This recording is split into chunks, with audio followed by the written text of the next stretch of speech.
Welcome everybody to Daytona International Speedway for the race number 3 tonight. This is the original Rebels Racing League, their first duel, and there's going to be 35 laps of excitement. If it's anything like the last race we just saw, should be an exciting one tonight for sure. As we're getting ready, we got a few more minutes left in practice here. As you can see, Sam Wetstein at the top of the board right now. Brandon Wallace in second. Chris Heiner up into the third spot right now. And I don't know why my ticker looks like that. I do apologize.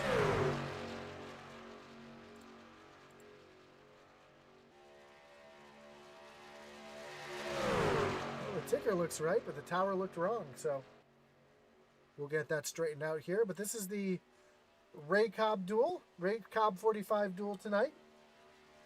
Got about 2 minutes left in practice. And let's take a quick peek here at our Rebel schedule as these guys are just finishing up here. As you can see, we have our duels tonight. Daytona next week. Move on to Homestead, Richmond, Atlanta, Bristol, Charlotte, Martinsville, Kentucky, Iowa, Texas, Chicago, Talladega, and then Michigan. And then we'll have our all-star race at Auto Club. And then we start the playoffs. North Wilkesboro for the round of 16. Kansas for the round of 12. Phoenix for the round of 8. And we'll finish off at Las Vegas with our final 4. So we'll be seeing these guys race after the Outlaw Series. Also, Whole Sheet Metals come on as a sponsor of the league. And Thin Blue Line USA still involved as well. So glad to see those guys. But Whole Sheet Metal will be your sponsor as well, as we've got a new sponsor for our Wreckage Rewind here in the original Rebels Racing Series, which we'll leave for a little surprise until later on.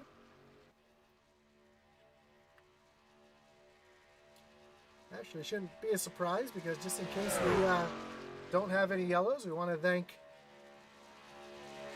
Kinder Farm and Rants for coming on as our Wreckage Rewind this season for the original Rebels Racing League.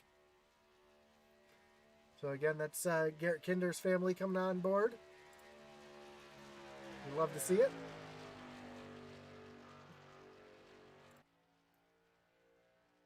As we have just a few more minutes left in practice here. Actually, practice is over now. And qualifier grid was preset last night with some qualifying. And if you guys were around for our last race, oh boy, hopefully it's a heck of a finish like we had in the last one. So let's take a look at your grid here. Jamie Barkas is going to roll off on pole with Joey Buscemi on the outside. Aaron Adcock and Chuck Pegleg Feltz will make out row number 2. Jason Lottridge and Spencer Gay in the third row. And then Philip Hitman Manzo, who we saw in the Outlaws race, he'll be rolled off 7th with Brandon Wallace in the 8th spot.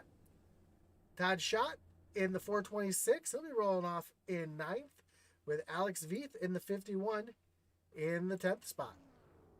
Josh Lokenvitz and Christian Dedman, the coach, round out row number 6. Then we'll have Sam Wetstein and Tyler Gackey, Christopher Heiner, and rounding out the last spot on the field, the 9 of Mike Veith. As the pace truck starts rolling here, take a look at the race info, very similar to what we saw in our last races. 68 degrees, 72% humidity. Again, the thick air will make the draft really matter here with these trucks tonight, as they try to navigate this 2.5 mile super speedway. And it looks wide.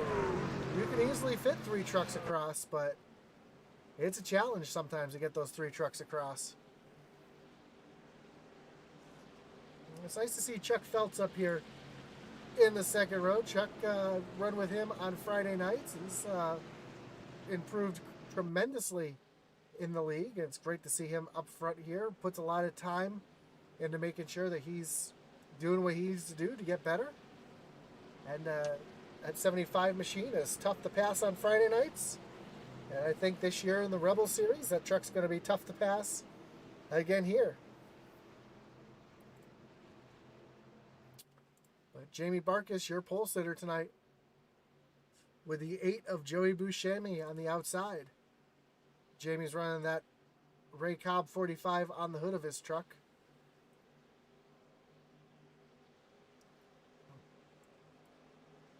As the pace truck gets ready to take that hard left-hand turn onto pit road. Jamie's going to lead him down to the starting zone. Green flag's in the air. And we're racing here at Daytona International Speedway.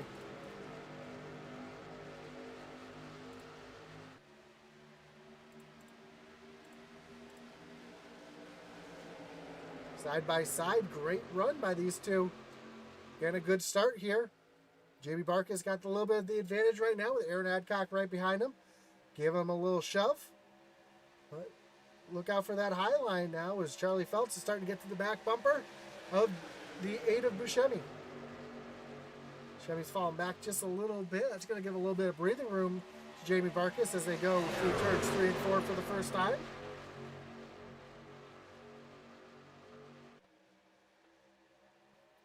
It looks like Jamie Barkas is going to have the lane all to himself as they come through the little short chute to the tri-oval. Now Aaron Adcock jumps up to the high side to challenge for the lead here as they come across the line. And into turn number 1. Aaron Adcock's going to have the lead. He's going to stay up on the high side, though. Getting the big shove by Joey Buscemi. As they work down the backstretch, you see the trucks wiggle around and snake around a little bit. These trucks do move around a lot in the air. Aaron Adcock moves down to the bottom. Oh, Aaron gets a big bump. Buscemi, they're going to almost be 3 wide. That is not what Aaron wanted. He got a little bit of a bump draft in the wrong way, and it caused him to get a little bit loose, but he gathers the truck up, hangs onto it, and still working that high side, getting a big shove by Pegleg into the tri-oval, and Aaron's going to try to make that move back to the bottom, I think. No, he's going to stay up on the high side. Nope. I'm not sure. Yeah, he's going to have to stay on the high side now as Buscemi's underneath him here as they come into turns 1 and 2. And a great run for that 8 truck. So he's moved himself up to the point. Again, you see these trucks really wiggling around, and you see that in real NASCAR too, in the real life racing. These trucks handle so well in the corners, but down the straightaways, they move around so much as you see Pegleg starting to give a real big push up there on that high side, trying to get Aaron Adcock back to the front.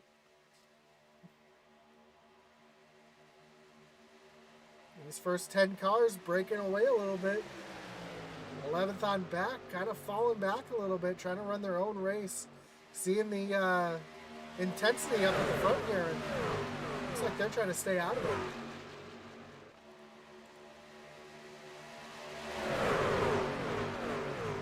See a great battle here. Still going on as they come down the backstretch.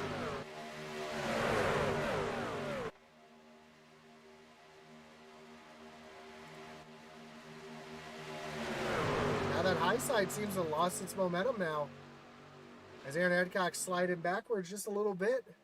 I don't know if Felt's got a little bit hot there on the high side. He had to cool off his truck or what, but now that high side looks like they're coming back just a little bit.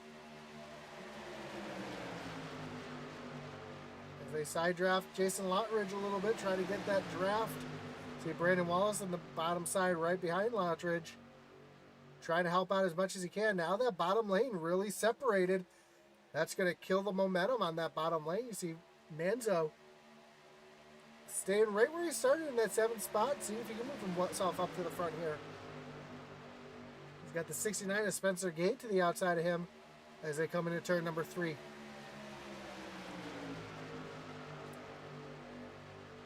And as they come off of turn number 4 to complete lap number 5. Joey Buscemi still with the lead, but Aaron Adcock now starting to battle, starting to fight. Coming up on that outside. He's almost there. He's to the back bumper. Can he get the momentum in the run here?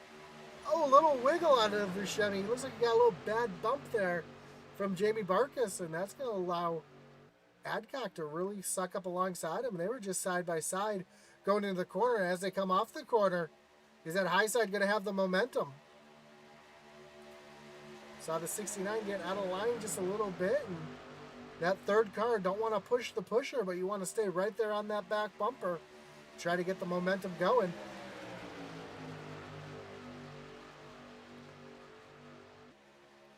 As they come off of turn number 4, Buscemi and Aaron Adcock side by side. Aaron Adcock just nosing ahead just a little bit. Man, if it was the last lap, that would have been a photo finish. As Buscemi got him by just a little bit there, as they're still side by side going into 1 and 2 to start lap 7. Now these guys do have 75% fuel, so they will have to come in and make green flag pit stops or a pit stop if it happens under yellow. If it was anything like the racing we saw in the Outlaws series in the second race, these races are known to either be wreckfests or go the distance, and right now these guys look like they're planning on going the distance now.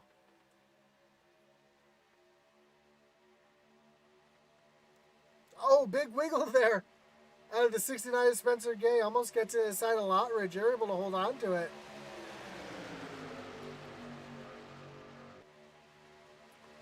Tight racing at almost 200 miles an hour.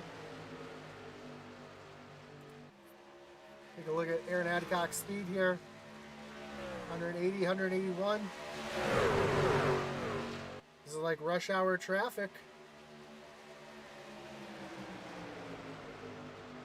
These guys are starting to come up on a couple lap cars right now. I think that was the 98 of Sam Wittstein off pace now. And they're going to be passing Josh Lokenvitz as well.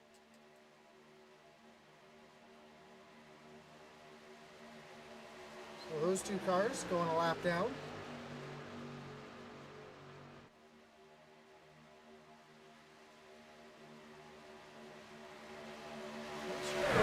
It looks like they went in and pitted.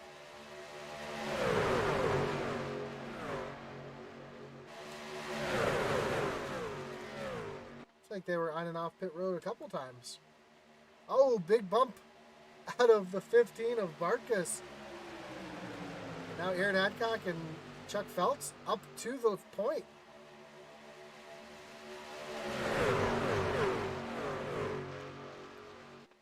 Seems like every time I look away from the action for a second to see what was going on, we got a pass for the lead. That happened in both races last time, and Chuck Phelps doing a great job staying all over the back bumper of Aaron Adcock to keep him up at the front. Here comes Spencer Gay now on the high side, getting a little bit of a push from Alex Veith. Alex Veith is running the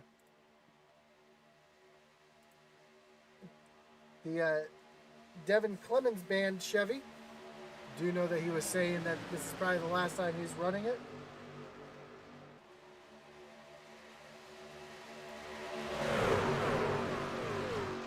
As he's up on the high side there, trying to give Spencer Gay a great shove. Oh, Chuck Phelps sideways coming off of turn number 4. Don't know if he got a little bit of a bump there from the 8 of Joey Buscemi, but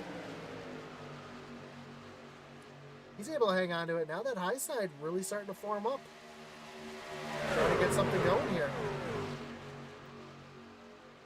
Chris Heiner in the 24 up there as well. I believe that's Todd Schott in the 426 on the high side trying to make something happen.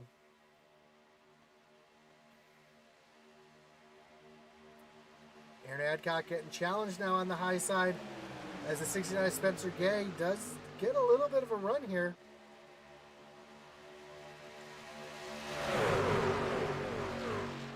Spencer Gay in that Daytona USA painted car, the Hornet car. Those that remember the arcade classic Daytona USA, very familiar with that paint job. I love to see it. And he's going to take that car to the point around Aaron Adcock. Aaron, though, fighting back on the bottom now, getting a great shove by peg leg again, trying to get something to happen here. Ooh, Chris Heiner got shoved high just a little bit, broke his momentum. That's going to hurt that high side as Aaron Adcock looks like he's going to easily take the lead back. But no, Spencer Gay now getting another great shove. 3-car draft on the top now, but just not enough. Not enough to clear Aaron Adcock here as we take a look from the blimp.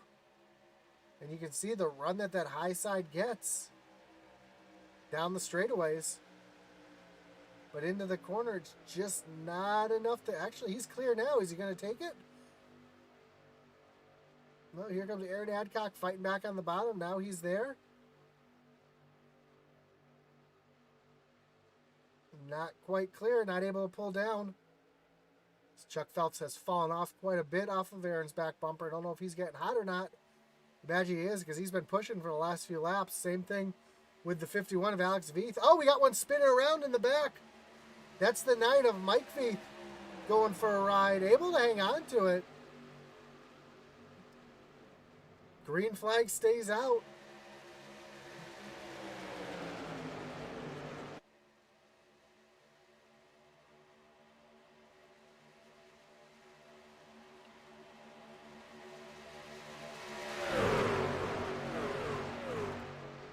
We still have a great battle up front here going on.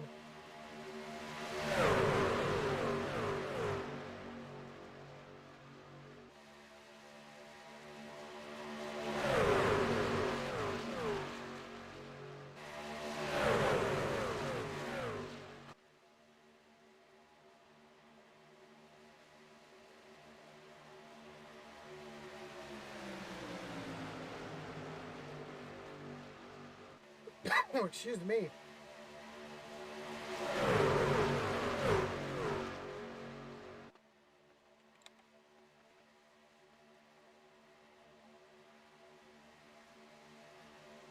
As Spencer Gay still works that high side, trying to get around Aaron Adcock. Oh, we got another one spinning now. That's Jason Lottridge making a little bit of contact. Gets it gathered under control, gets back on track.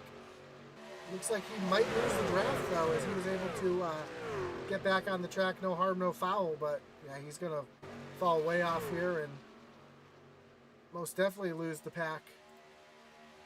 Unfortunate for Jason Lottridge. As up front, Aaron Adcock still getting a big shove from Charles Feltz.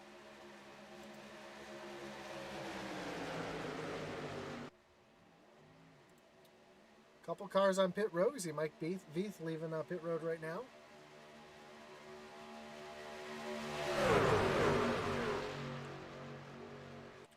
Oh, he almost pulls up on track in front of the field, and he's able to get back down out of the way. Scary moment for the field for a second. As Mike Veith almost came up on track for a second.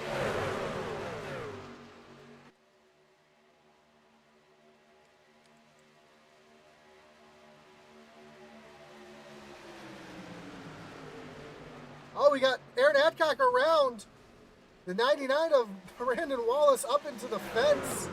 Yellow flag is out. That's going to bring up our first Kinder Farm and Ranch Wreckage Rewind. We saw that happen live as we were right on Aaron Adcock, following him as that happened. Let's see if we can see exactly what happened here. You saw Chuck Feltz get around. I'm sorry, that was Spencer Gay get around Aaron Adcock here. And as they're coming down the backstretch, Spencer Gay pulls down in front of Aaron. Chuck Feltz doesn't see the checkup. He's still right there on the back bumper. Aaron Adcock has to get out of it. He's pushed right into the back bumper of the 69. And that sends the 23 spinning.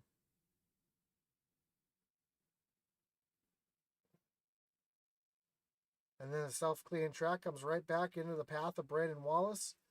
The 3 of Christian Dedman involved as well. You see Manzo, the hitman, putting the hit on the 99 of Brandon Wallace. And, man, that is not a fun feeling. The 16 of Tyler Gackey getting a little piece of it as well.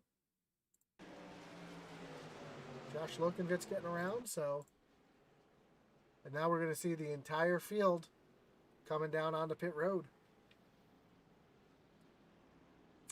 So these guys will be able to make it to the end from here.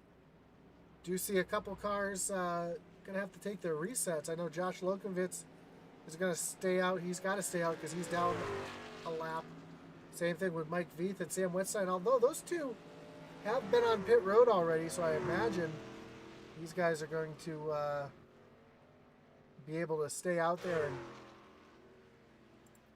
get waved back around. Oops.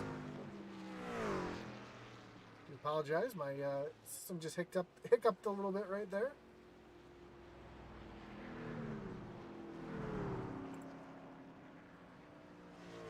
Oops.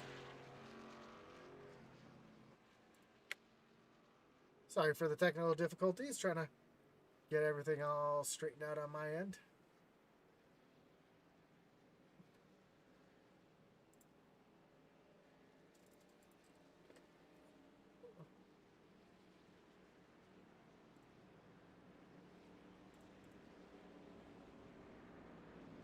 So Todd Schott up to the lead now. Spencer Gay going to be behind him in second. We see the 98 of Sam Wetstein. We'll have to take a look at the pit strategy here.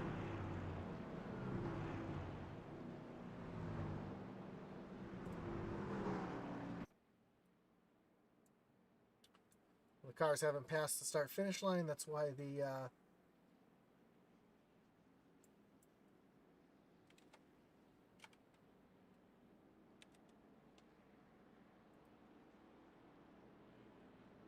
you see Lokenvitz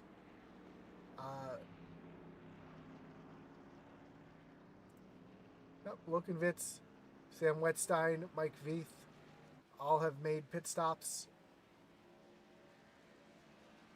That's going to give Sam the wave around here. Get him back onto the lead lap. Same thing with Mike Veith, both getting on the lead lap. Josh Lokenvitz. So Todd Schott still on pit road along with Joey Buscemi.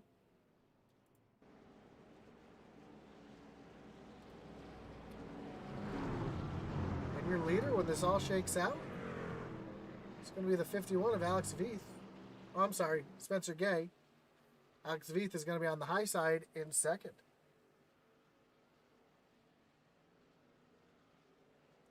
Jamie Barkus and Chuck Pegleg Feltz restarting in the second row.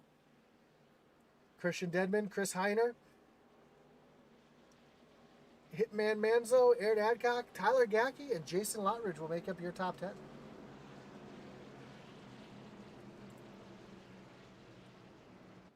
What a great run here for Spencer Gay. Up 4 spots into the first position. Alex Veith, though, on the outside. Up 8 spots. Trying to get the win here tonight. Again, not a points-paying position to win, but it'll put you in the second row, starting third in next week's Daytona race. Have a couple shout-outs on Facebook here. Actually, Johnny Adcock says, let's go 23. Aaron sitting back in the 8th spot, but still a long way to go as we got 15 laps when we take the green flag, so anything can happen. Aaron can get himself back up to the front. Matt Guy says it's OG Rebel time. Absolutely. Tennessee Broadcasting's been here since the beginning with the original Rebels, and it's always a lot of fun to call these races. I look forward to it every week.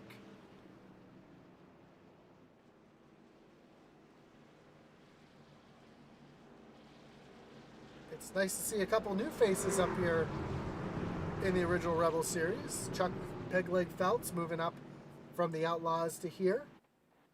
So it's awesome to see. I believe Todd Schott also moved up from Outlaws to here. So it's nice to see a couple of drivers moving up through the ranks to get to what would be their prime series here on Sunday nights, as this is the original Rebels race.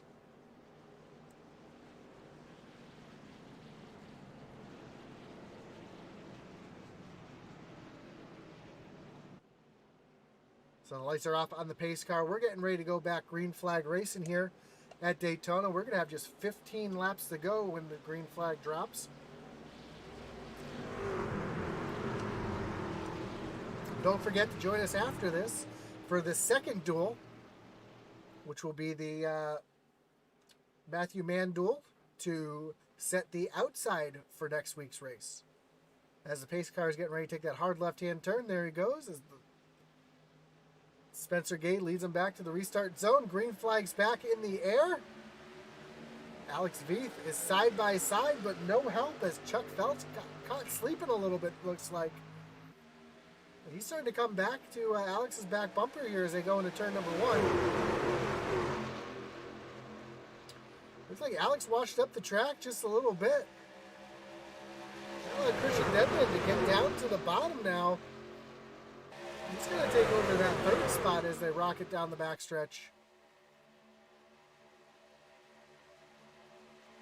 Giving Spencer Gay a big push here to move himself up. You see the 15 of Jamie Barkus jumping up in front of Alex Veith. Alex going to have to push him now, get him to the front. It's all about working with people here, who you can help and who can help you.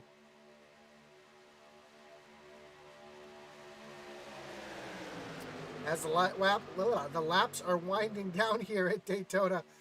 Don't mind me, this is just my third race of the night. We got one more after this. I'll be fine. Spencer Gay, though, almost cleared Jamie Barkus to have the lead all to himself here as they come down the backstretch.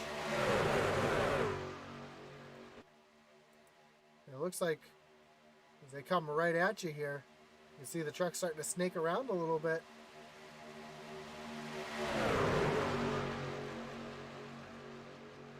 Spencer Gay hoping to get that big push from Christian Dedman here. Down through the short chute towards the tri-oval. But Jamie Barkus almost clears Gay on the high side.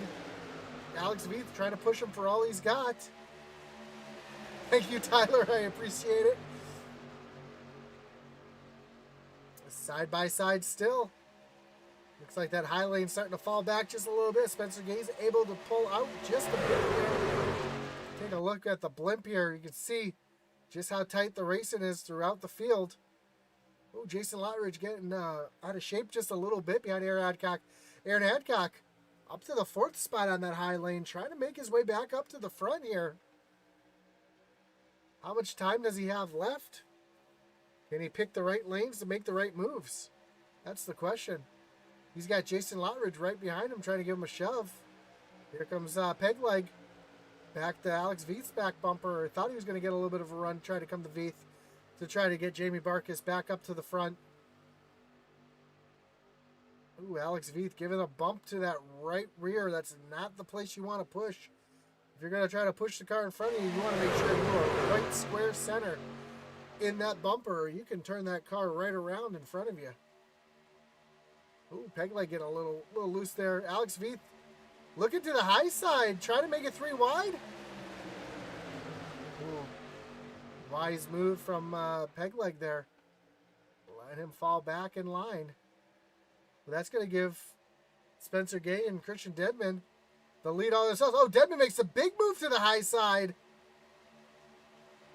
That was an aggressive move. Really throwing a block there at Jamie Barkas. And that's going to kill their momentum on the high side a little bit.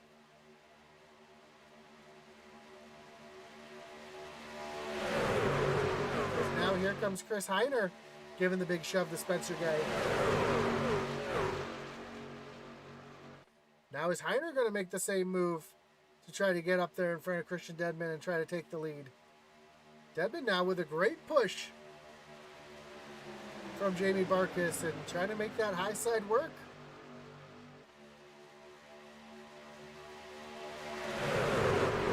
Across the line this time we'll have just 10 laps to go.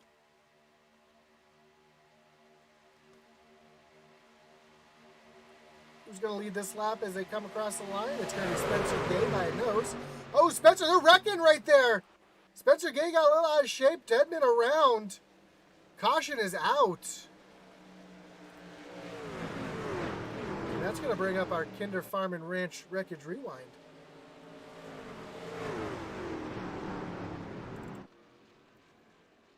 Let's see exactly if we can see what happened, because I know I saw Spencer Gay move down to the bottom a little bit. See if we can get a good view of this. We're going to go back from the blimp, as that's going to be the widest view of what happened here. And we see Chris Heiner right on the back bumper of Spencer Gay. As they come through the tri-oval, Chris gets to the outside just a little bit, swipes the bumper coming back down. That actually gets the 69 a little out of shape. Heiner comes up into Coach, turns him around right in front of the pack, and from there it's just carnage. See the 16 involved. Pegleg gets a little piece of it as well. I think really those are the only couple cars involved. I think Brandon Wallace gets it slowed down enough. These guys able to gather it up a little bit, and yeah, they're able to keep it straight here.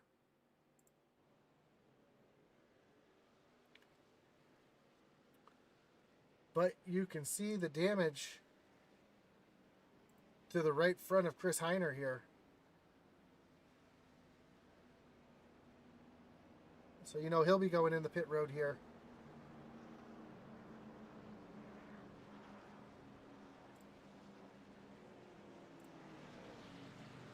Looks like Chuck Feltz here, just a little bit of damage to the nose.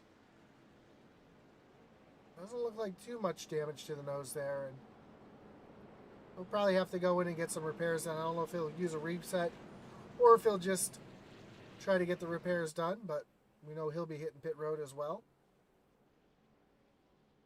Because we all know how critical having a clean nose is here at Daytona. Because aerodynamics mean everything. Plus, places like Daytona, Talladega, where you're in the pack, if your nose is smashed in like that, you're just not getting enough air to the radiator. That can cause your car to overheat have some engine problems, which you don't want to have. Let's take a look here, and we see the truck does pop back into place. So he's going to use the reset there. What about Chris Heiner also getting the reset done?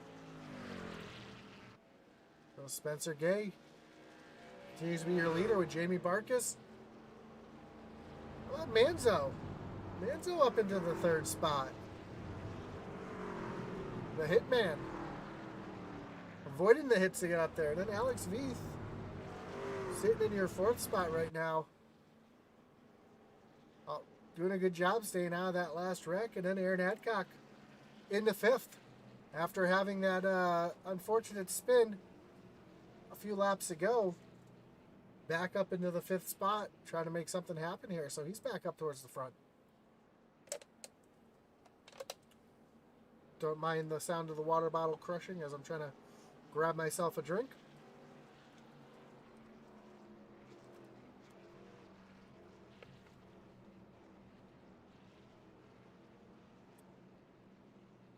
Again, thanks for joining us tonight on Intensity Broadcasting. This is the first of the two duels here in the original Rebels series. This is the Ray Cobb 45 duel. After this, we'll have the Matthew Mann duel. Both duels named after great men. A little memorial to them.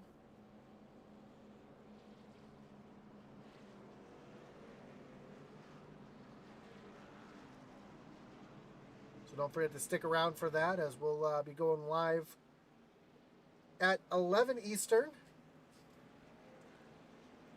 for our second duel, which will set the outside row for next week's Daytona race here on the Original Rebels Racing League and here on Intensity Broadcasting.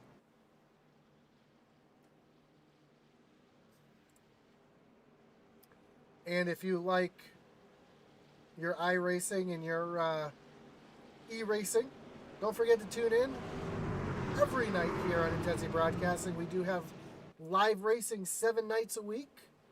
Sunday nights is the Outlaws and the Original Rebels. Mondays is iOS ARCA Pro. Tuesday is the SCRSA Dirt Series along with the iOS Cup Series. Wednesday you have the iOS Truck Series. Thursday you've got Dirt Car. Friday you've got the Original Rebels Xfinity Series. Saturday you've got the Original Rebels Cup Series. So racing all 7 nights of the week. Always something on. Don't forget to like, follow, subscribe, hit that little bell so you know when we're on.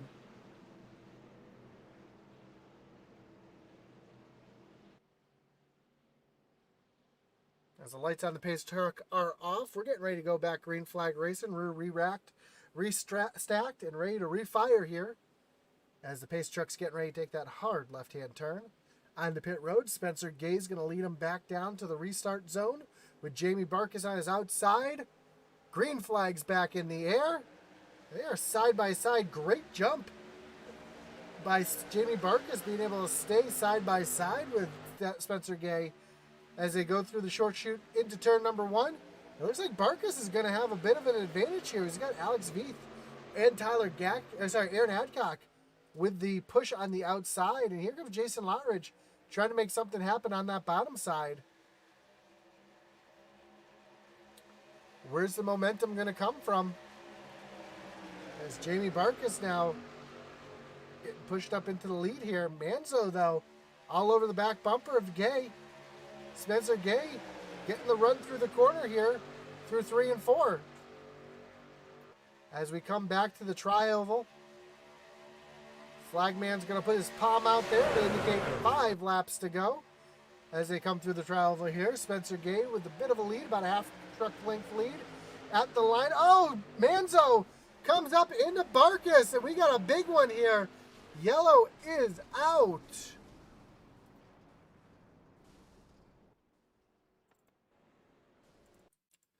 That's going to bring up another Kinder Farm and Ranch wreckage rewind.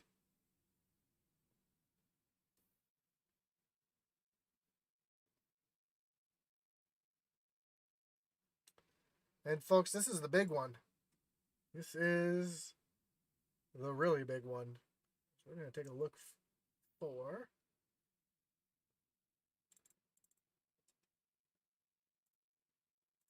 Let's go back into the blimp for this one. You'll see Manzo just kind of push up the track a little bit. Don't know if he hit the apron. Comes up in the Jamie Barkas and Alex Veith. Turns Barkas right down in front of the field. Jason Lottridge nowhere to go. Aaron Adcock involved in that as well. You see the 8 of Joey Buscemi. Almost able to get through it. Gets a little bit of contact there. Okay. I'm found. Sorry for Siri thinking I was talking to her. One car up and over. That's Jason Lottridge up on his roof. Sam Wetstein involved as well.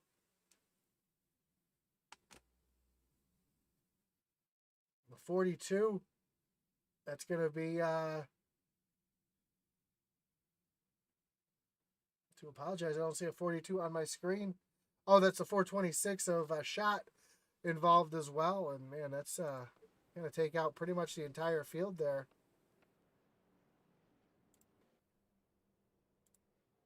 So I think the only vehicles to get through that cleanly are Spencer Gay and Spencer Gay. It's the only car to get through there without damage.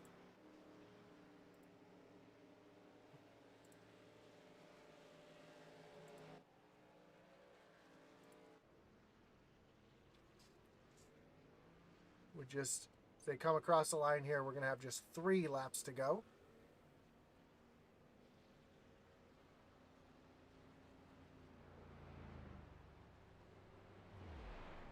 Now it's all about who still has their resets, as we just heard Spencer Gay come by, and that truck was very quiet as he's got that thing shut off. Maybe trying to save a little bit of fuel.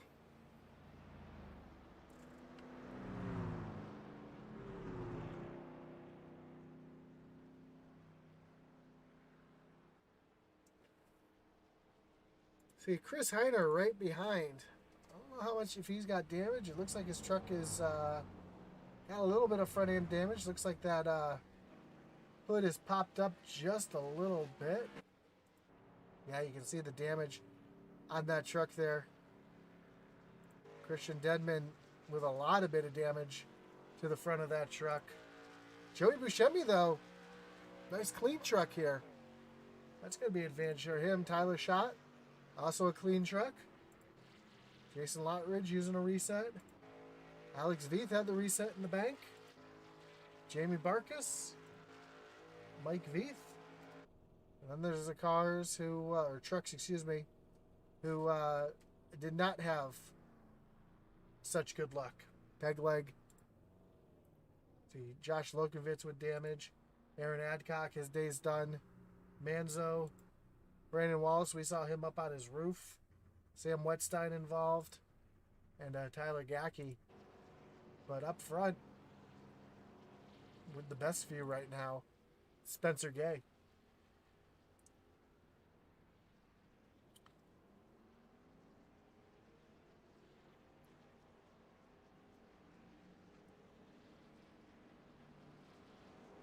But Christian Dedman there, out in the second spot with that really damaged truck. I don't know if he knows how much damage he actually has. As the pace truck, the lights on the pace truck are off, we're going to be getting set for our first green-white checker attempt.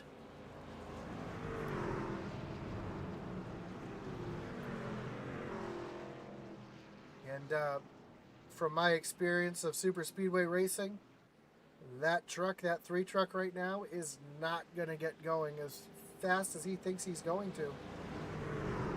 It looks like most of the field down in the bottom lane.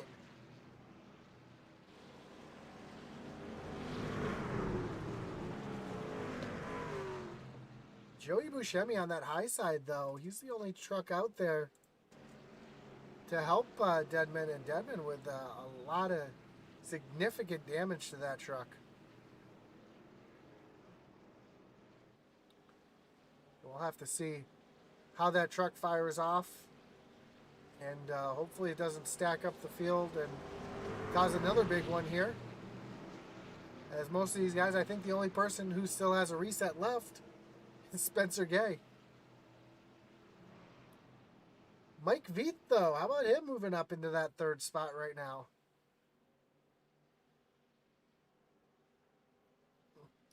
Having issues early in the race, getting caught a lap down, and now he's back on the lead lap and sitting third. As the pace truck gets ready to dive off, there he goes. Green flag back in the air. We're back racing, and just as I imagine, that 3 truck is not getting going, and oh, they're wrecking behind.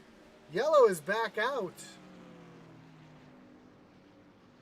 That's going to bring up another Kinder Farm and Ranch wreckage rewind.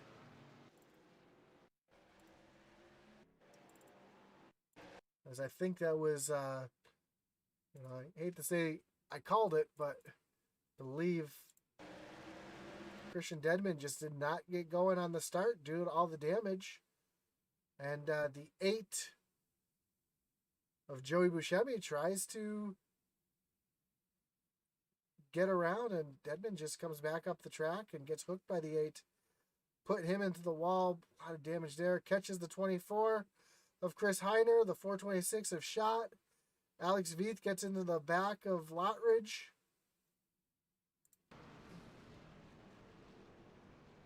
Josh Lokenvit's able to get through, and the pace truck doesn't even have an opportunity to stop. He gets right back out on track. So that's going to set up our second green-white checker here.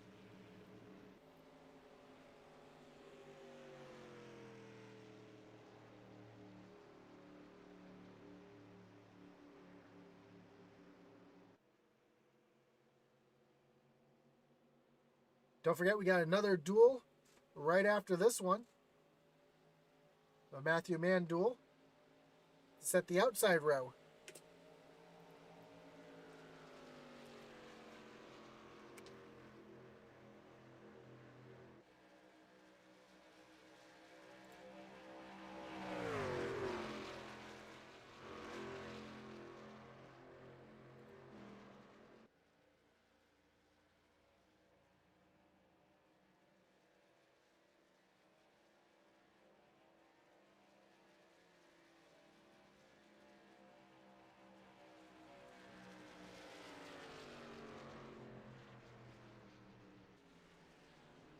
So as we get set to re-rack them and get another green-white checker here underway, Field is just catching the pace truck.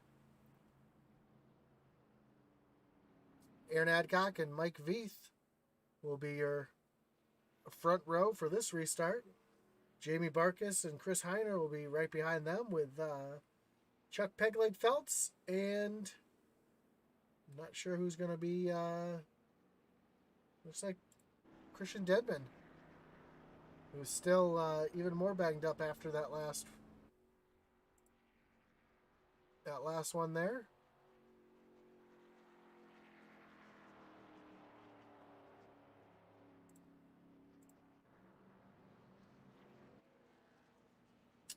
A lot of cars in pit lane.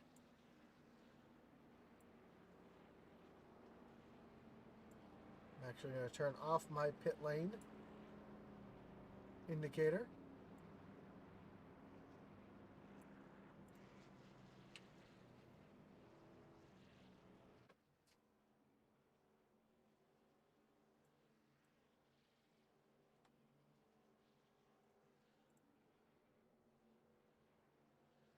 So there are a lot of cars still repairing there on pit road.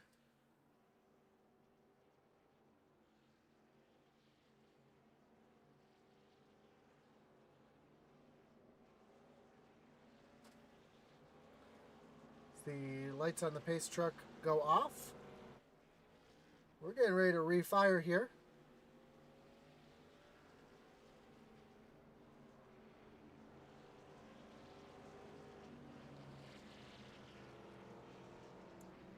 And it looks like,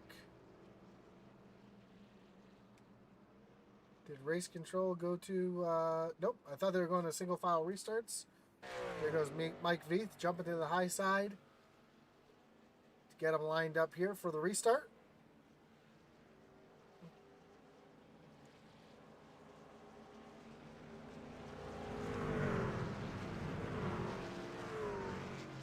going to have our second attempt for a green-white checker here.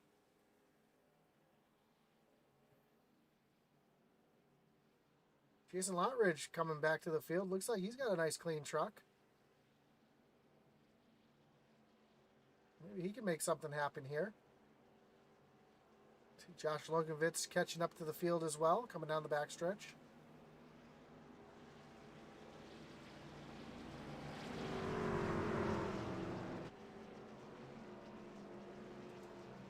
As the pace truck's getting ready to take that hard left-hand turn in for our second attempt at a green-white checker.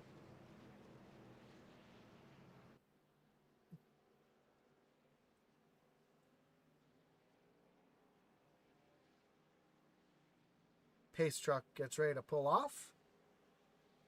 And Spencer Gay gets ready to bring him to the restart zone with Mike Veith on the outside. Green flag's back in the air. Mike Veith spins his tires on the restart. Able to hold on to it, though. He's going to fall back to the fourth spot there. Jason Lottridge able to pull through up into the third spot. Jamie Barkus giving a great shove here to Spencer Gay.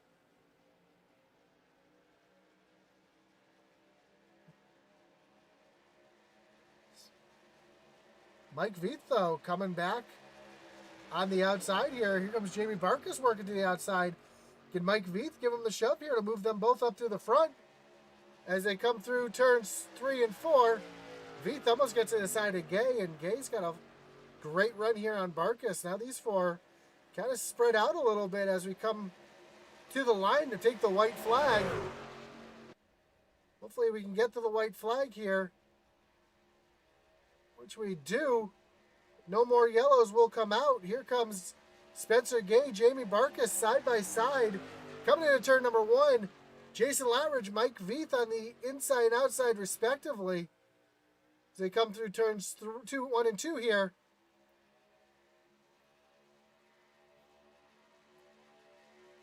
This is going to be the battle for the win. These four cars right here, they're beating and banging down the backstretch. Mike Veith doing everything he can to give Jamie Barkus a push. Jason Lottridge doing the same for Spencer Gay.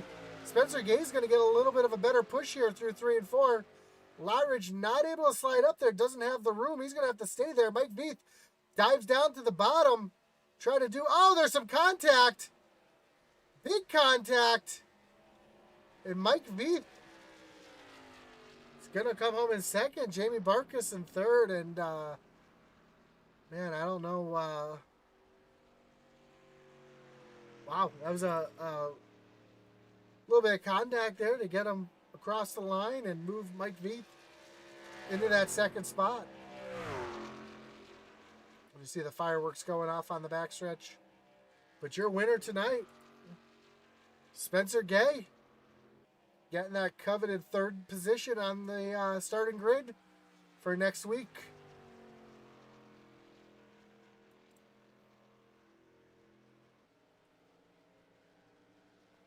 Well, let's take a look at the results here. We're going to watch Spencer Gay burn it down here on the front stretch.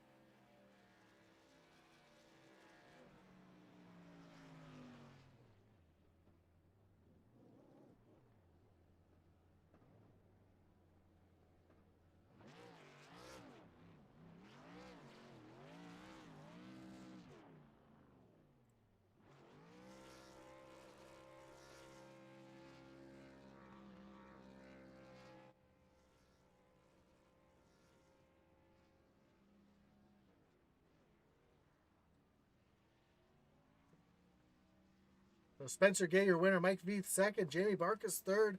Jason Lottridge fourth. Josh Lokenvitz, your top 5.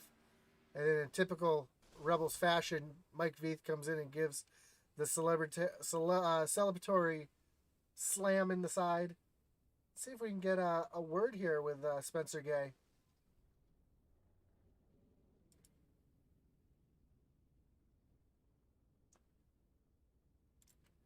Spencer, you got Josh up in the booth. You got me? Yeah, hey, what's up, man? Hey, man, congratulations on the win. Keeping that thing clean from the start of the race to the end of the race. I mean, Oh, yeah. doing everything you could to be there at the end. Heck of a race for you. Did the race go exactly how you planned, or? Well, I tell you what, the Arca Duels, I got wrecked 3 times. In the Cup Series, wrecked twice, all the way in the back of the field with a smashed up car. So I didn't have any kind of hope going into this one. I was just trying to keep clean, but um, I don't know. It just worked out. Hugged the bottom, stayed in front, and just worked out for me. Awesome, man. Well, congratulations. I hate to cut it short just because we have another duel to go to, but before we go, any thanks or shout outs you want to give tonight? Yeah, thanks to Logan, Chris, Charlie, Big Fish Motorsports, my whole team, uh, just everybody in the Rebels, Matt, all the admins. Just thank everybody. I appreciate it. Awesome, man. Well, congratulations again. I do see Mike Veith in the waiting room, so I'm going to give him a quick interview, and hopefully we get to talk to you again next week. Yes, sir. Thank you. And we've got your second place finisher now, Mike Veith. Mike, you got Josh in the booth. You got me? Hey, how's it going, Josh? Man, crazy finish there. You guys were beating and banging coming across the line there, and man, just a great run coming from the back. I know you got a lap down at one point, able to get back up to the lead lap and up in the second place. How'd the race go for you? Yeah, the whole deal with the wreck, I cut down across Brandon Wallace, and then I got spun down to the inside, and I decided to pit since I was already out of, and it worked out in my favor with the caution coming out, and I got to wave around back on the lead lap, and we had plenty of teammates helping to get everybody back up through there, and man, my heart was pounding that last lap. I imagine, man. Well, again, congratulations on the second place finish. Any shout outs or thanks you want to give tonight? Matt Geister putting on this league, all my teammates at Dark Horse Motorsports, thanks to my son Alex for getting me into this, and, we got a great group of guys here, and I'm just looking forward to Sunday night. Awesome, man. Well, again, you're starting out on the, looks like you're going to be in the third row now with the finish tonight. So congratulations on that, and hopefully we'll see you at the end of the next one. Thank you, Josh. All right, folks, stick around. We're going to get ready for the next duel. So stick around. We'll be right back with you.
Welcome back, everybody, to Daytona International Speedway for our second duel in the original Rebels trucks tonight for the Matthew Mann duel out of the last race tonight. And if it's anything like the last few races we have, it's about to get exciting.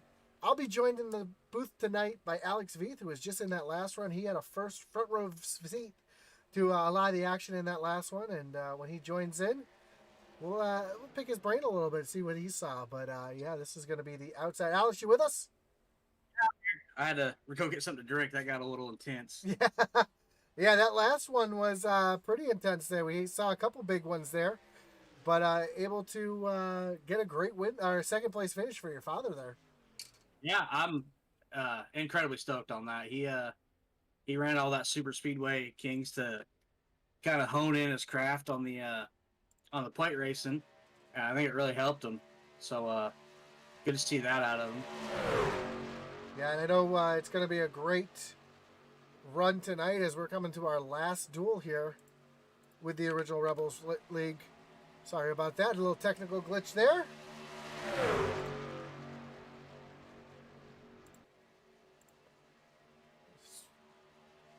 And Alex, I shared my screen for you so you can see what I'm seeing. Man, I'm still loading in the session. You're fine as we just have a couple minutes left here. Right now, Garrett Kinder at the top of the board with about 30 seconds to go. But again, practice speeds really don't mean anything other than knowing who you can run with, who's fast, and who's going to be there to help you out towards the end. See this little pack here, Garrett Kinder. We got the 01 at Mickey Isaac. We've got Kyle Roberts in this mix, and James McClendon. So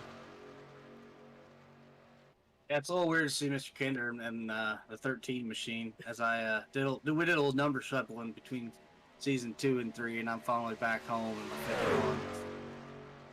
yeah, I noticed it's been keeping me on my toes, seeing a couple different cars out there. Especially that special number that Todd Schott runs, that 426. Yeah, that is a cool paint scheme though. I like the way he did that, and it's very, very short track like, and I love it. But Oh yeah, practice is over. Well, we're gonna take. I did relay to Mr. Kinder that the 13, she's a very particular girl and she only wears black, and he has carried on that. So he's take a look at our starting lineup here. And just want to make sure I got this right. Looks like Brett Rederer on the pole with Mike Uribe starting on second. Kyle Roberts in third with Jim McClendon in fourth. We're going to have Brett Grunwald and Tyler Rice fifth and sixth. Garrett Kinder seventh. William Griffith starting in the eighth spot. The ninth is going to see Zach Wetstein and Matt Geis in 10th. Then Mickey Isaac in 11th. Gary Wright in 12th. Patrick Drabick in 13th. Josh Oswald in 14th. And rounding out the field will be Charles Stevens Jr., which is weird because I've got a totally different lineup than what I just saw there on my grid. Yeah, that was all messed up. I can run through it real quick if you like, the correct one, if it ain't updated yet. Now it's updated. So Patrick Drabick on the outside, starting up pole, with Brett Rederer in second, Zach Wetstein in third, with Charles Stevens fourth, and Gary Wright, Garrett Kinder, Kyle Roberts, William Griffith, Mickey Isaac, and Matt Geis will make up your top 10. Then Brett Grunwald and Mike Uribe. Magic Mike in that 12th spot. Tyler Rice, Jim McClendon, and Josh the Jet Oswald rounding out your top 15. Don't know why it glitched like that. I do apologize for that. I thought that was kind of goofy. I'm like, wait a minute, that's not what I'm seeing. That's, just like my tower was acting funny earlier, and it still is. I think it's not used to me running this many races in one night. Yeah, hopefully it'll fix itself once we take the green flag. Yeah, we'll just have to run the ticker tonight again. On these, we got Sheeberry 2002 say good evening, gentlemen. Soul Girl 93 says good luck 12. And Kevin Kinder says good luck to all, but go 13. As the pace truck's getting ready to take that hard left-hand turn on the pit road. Here we go. Another 35 laps of exciting action here at Daytona International Speedway. Kick the tires and light the fires. Green flag racing for the Matman Duel. And a great jump there for Patrick Drabick, but on the outside, Brett Redder is still holding him tight as they go into turns 1 and 2. And side by side, we see the 4 of Zach Wettstein really trying to get to the back bumper of Drabick here to give him a good shove to the front. We see a 69 of Gary Wright now coming up through the field a little bit, trying to get a run, get up to Zach's back bumper, or try to help out here. You see the 88 of Charles Stevens Jr. trying to help Redderer on that high side.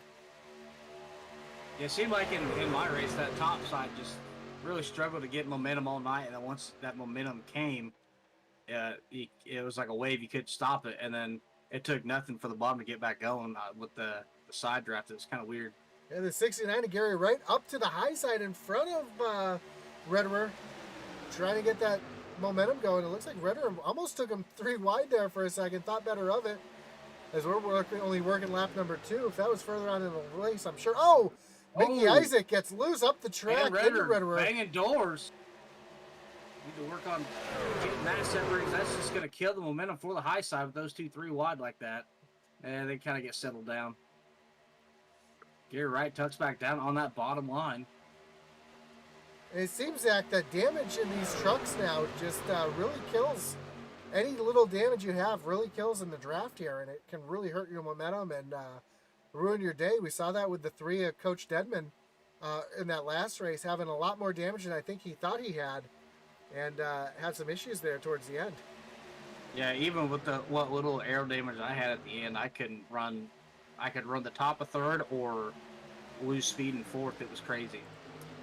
Garrett Kinder and Brett Redder are now on that high side. You see, yeah, Kinder up there kind of all by himself, looking for some friends. Well, looks like he's got some coming here, as we see the 17 of Josh Oswald, and that very reminiscent to Darrell Waltrip's scheme. And here comes William Griffith. Yeah, William Griffith had to make the move from Dark Horse to Reaper. So Reaper's getting lined up there basically with plus Josh Oswald. So that trade's looking to make some momentum here real quick. And Matt Geist joining that party as well up there.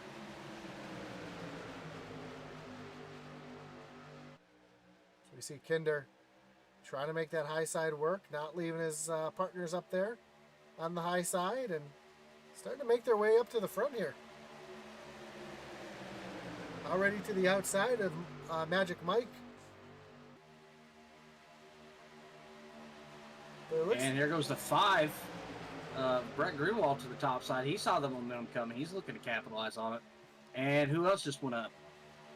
It looked like Kyle Roberts jumping up to the high side as well. Roberts in that sweet looking PBR truck. So now that high side starting to have the energy, starting to move themselves forward. Zach Wettstein still all over the back bumper of Patrick Drabick. He's not moving off that back bumper. He's trying to keep that truck up there at the front. I don't know how hot he's going to be getting, as these trucks do heat up pretty quickly. Soul Girl 93 says, "Let's go Reaper." Yeah, they may have Drabick's teammate is the 15 of Jamie Barkus, who's in the first duel, and of course Zach's teammates with Sam, and he was also in that first duel. So they may have just made an alliance and said, "Hey, we ain't got no friends. Let's make friends." Yeah, Kyle Roberts now leading that high side. Kyle Roberts is going to lead this lap here, as he's got a great shove from Brett Grunwald on the high side in that Durex machine.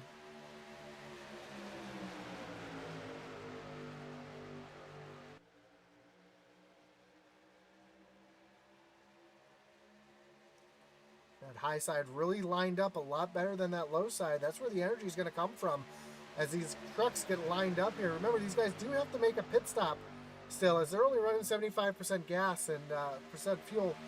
So those pit stops, if we have a green flag pit stops, can really play into things, as we saw in the second Outlaw duel tonight. Yeah, we really got lucky in that first duel, and that first caution came right at the fuel window. I mean, I had about 10 laps of fuel left when that came. Now Drabick back to the bottom, getting that great shove from Wetstein. Making that bottom lane work again now.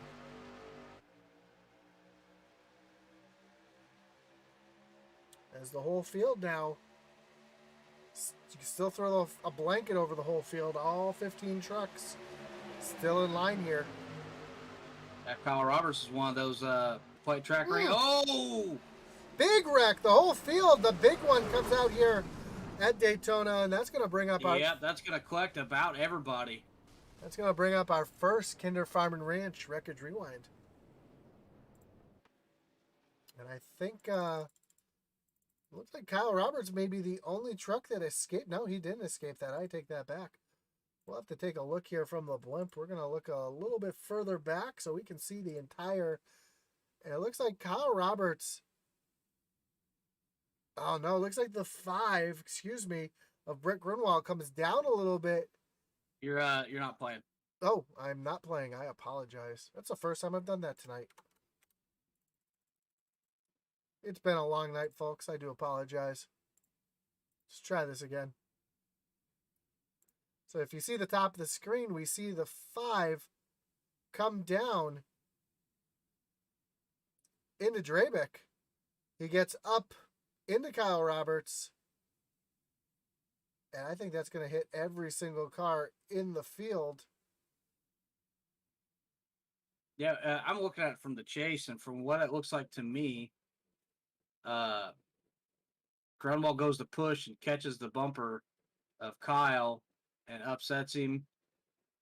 Tags the 07, sends the 07 into 35, and chaos and destruction. Pretty much, as we see, even Mickey Isaac gets a little bit in that as well. Zach Wetstein getting a big piece of it as well. Charles Stevens around.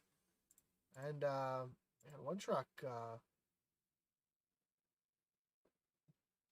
don't even know who that is, but there's a truck out there. It's missing almost its entire bodywork.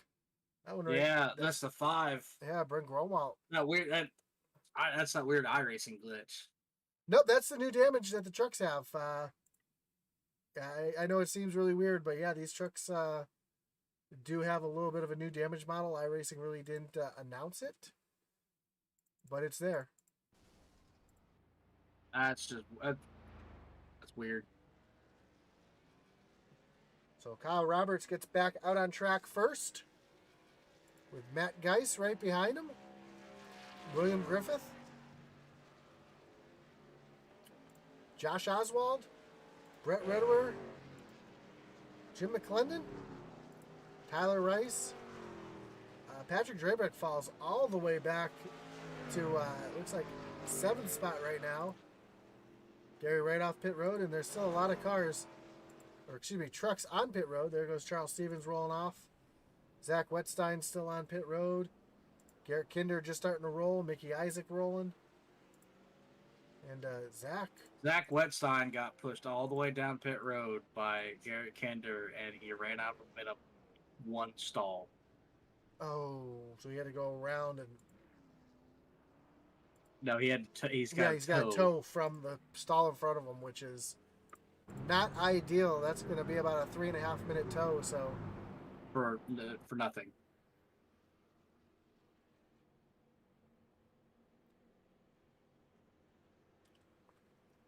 Well, the biggest beneficiary of this one, I think, is Matt Geiss, who was running back in the 7th or 8th spot. Now he's going to be restarting on the outside of row 1. Kevin Kinder says, holy cow is right.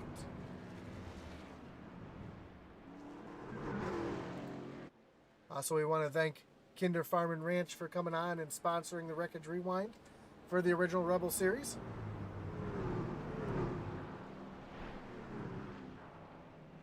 We also want to thank I pronouncing this? Is it Whole Sheet Metal? I believe so. Whole sheet Whole metal. Sheet Metal Heating and Air Conditioning for coming on and sponsoring the league.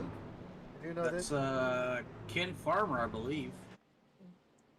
And Thin Blue Line USA, still a part of the league as well. So we do appreciate them here as well.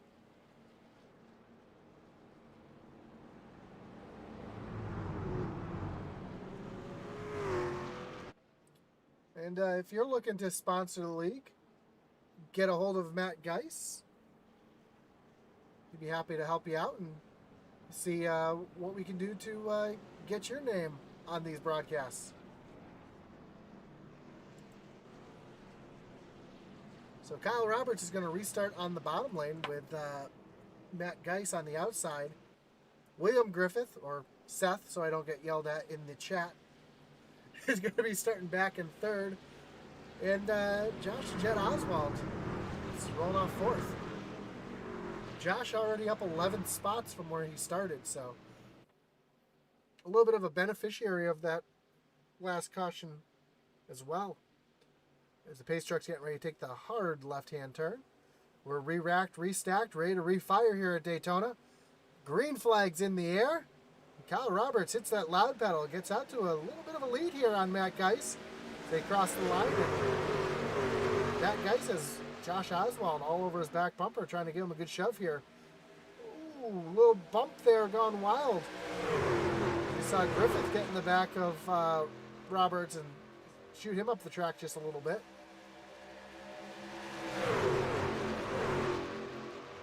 Yeah, everyone's pretty well tamed down after that debacle. Yep. Side by side through most of the pack here. Matt Geis is almost cleared the 35 of Roberts, but here comes Roberts back on the inside with that big shove from William Griffith. Griff's having a great run here. That was a problem I felt like I was having when I got behind the 15. I could push. And I swear to God, I'd push him 2 links past this, the 69, and he would never go down. I'm like, come on, how hard do I gotta push you? As Griff, he never came down. I don't know if it was just because I didn't quite clear him or what, but yeah, it's gonna be a struggle all night. Griff's pushed Kyle Roberts out to the lead here. Matt Geis now with a big shove from Josh Oswald as they come down the backstretch, and it looks like, if we take a look from the blimp here, Geis is just not going to be able to clear him. That inside is just so strong tonight. Yeah, it's hard for Josh just to build the momentum of with just one truck. But the 6 and the 01 of Tyler Rice and Mickey Isaac back up there the bumper of the 17, hopefully to get some more momentum rolling up to the high side. And Garrett Kinder coming up on that high side. We see him the 5th car back, making his way back up to the front here. And I know I mentioned it in all the duels so far tonight. Very high humidity here. These trucks trying to push through that thick air. And it can really slow down the momentum of these trucks. But that's what the Florida heat will do to you. Florida heat ain't no joke.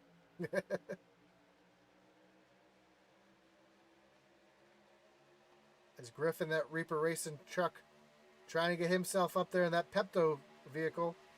I love the chrome that these Reaper boys are running on their trucks. Yeah, these guys figured out spec mapping this week. So everything's getting chromed.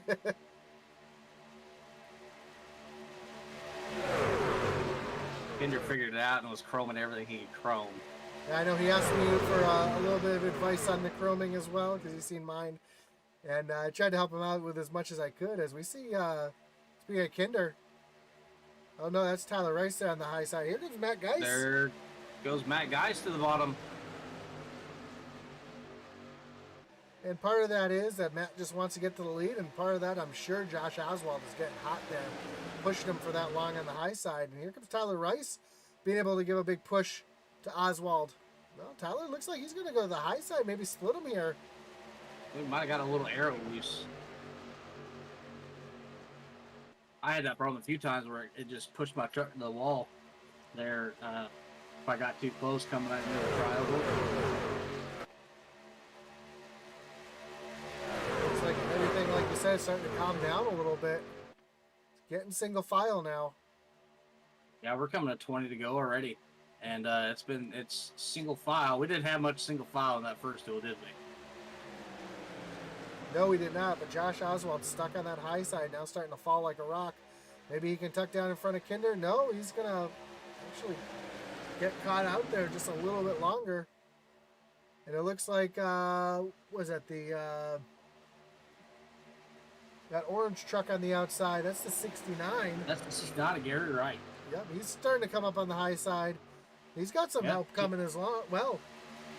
Oh, here comes Brett Render's going to go up, and Josh Oswald's going to think twice about it. He's going to tuck it in behind the 12. Yep, so there's Redder. Tyler Rice back here, along with Mickey Isaac on the high side. So you got 4 trucks now starting to get single file here on that high side to see if they can get back around Matt Geis. Matt get a great shove here from Kyle Roberts. Oh, big wiggle from the 17. Yeah, I saw the 69 get a big wiggle out of there too. Able to keep it straight there. The 77, that's Magic Mike getting down on the apron for a second. Across the line. With under 20 laps to go. And these guys should be able to make it to the end on fuel, I imagine. They should be good to the green. Gary Wright dives down low and gets on that bottom side. He doesn't want anything to do with that.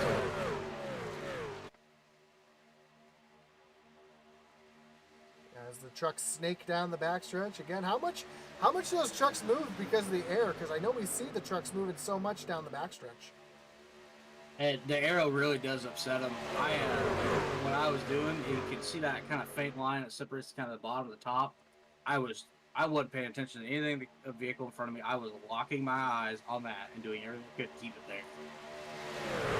Because that was going to help whoever I was pushing.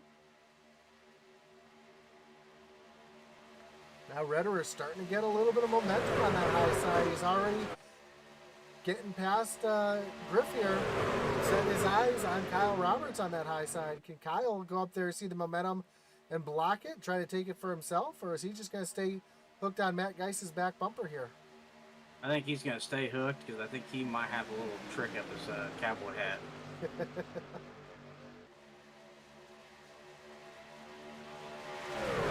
I'll tell you what, all the time we spent in duel number 1.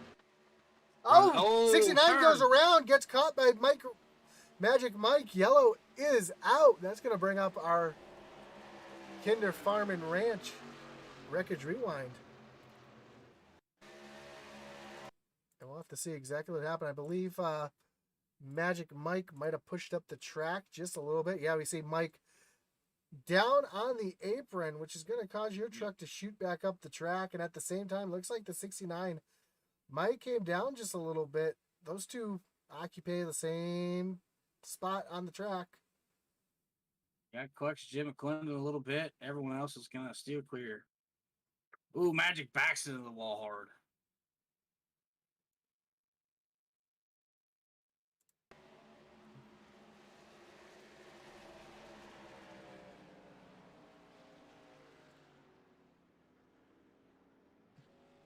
Yeah, as I was saying, that all the time we spent double wide in the first duel, my fingers hurt because I was death gripping this wheel. So Matt Geis, who we saw having a good run in the Outlaw race, having a pretty good run here in the Original Rebels race as well. Now I gotta ask Alex, when you what kind of steering ratio do you run in these trucks? Whatever default is. Whatever default is. I know I get a lot of people who look at me crazy when I tell them I love running 8-1 here on the super speedways. You see, I started middle of season 1 when I started battling for that first championship. I started changing stuff and getting all kind of screwed up. And after a while, I said, you know what? Whatever iRacing gives me, I'm running. And me personally, I only change it for the super speedways. You see one truck getting a wave around there. That's the 5 of Brent Grunwald. Now the only time I change the setup anymore is when I race dirt, like street stocks and late model and stuff. I'll take my steering ratio down as low as it'll let me, and other than that, I won't touch it.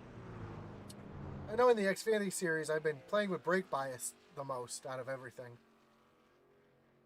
You know, I got a fancy button box with a knob for adjusting brake bias. It's set up, but I don't know what to do with it. I know me and Tyler Rice were talking in the Xfinity race because, what was it? Was it Gateway or... I think it was Gateway. I ended up turning my brake bias down to like 53% or 50. Yeah, it was like 53%. And then just dialing it up for the start of the race and dialing it back as the race went on. Actually, I did the same thing at Indy. And it was working real well for me. I led some laps at Indy. And then I forgot to change my brake bias on one of the restarts and ended up pushing up into the wall. Yeah, you'll have that in those big jobs. Yep. But looking forward to next week at Dover. Ooh. Logan says if you ran one race, you're eligible to run for the playoffs, and I really do like some Dover. Well, Dover is the first race of the playoffs.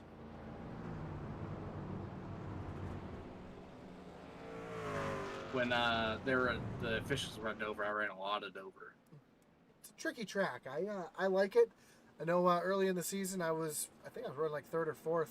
I ended up blowing a tire and then missing pit road and then speeding on pit road. So my top 5 went from almost last real quick. I ran. Dog's barking. I was just running any and every official I could find at Dover, and I accidentally joined one of the open ones. And I ran the open one with the fixed set and finished 2nd. Nice. That's always a good feeling when you can whoop on those boys who've been working on sets all week and you just get out there and run what you got. I can tell you, I did make a really interesting mistake. I have this really bad habit of joining open races and wondering why they're 90 laps. I joined an open race at Charlotte with the Vegas setup in the truck because I didn't pay attention. And let me tell you, the Vegas setup at Charlotte drives pretty damn good. It actually does, yeah. That's for sure. Lights on the pace truck are off. We're getting ready to refire this as Matt Geis is going to lead us back to the line here with Kyle Roberts to his outside, Brett Rederer and Seth Griffith on that second row. And Griff on the inside here. See if he can lock up with Matt Geis here. Yeah, those are 2 Reaper teammates, so that's exactly what they want to see. As the pace truck pulls off, green flag is back in the air, and Matt Geis with a great jump there. And I think he told Griff he was going because Griff comes right along with him in that second spot. Stays up there on his back bumper. So if I learned anything from, all right, Mr. Griff, you keep me on my toes. Gonna say Griff does not stay behind his teammate now, and he's always stood behind me. Here we go. That's what they. And here comes Mr. Reaper himself, Garrett Kinder, looking to get in that line. He is gonna make it 3 wide. No, they're gonna have in contact. Griff. And he's gonna kill Griff. Griff's dead. Griff hangs on to it. Able to keep it under control, doesn't get any damage. And now Kinder's up here trying to fight for the lead. Kinder's up there with Matt Geis. That's Reaper Racing running 1-2 right now.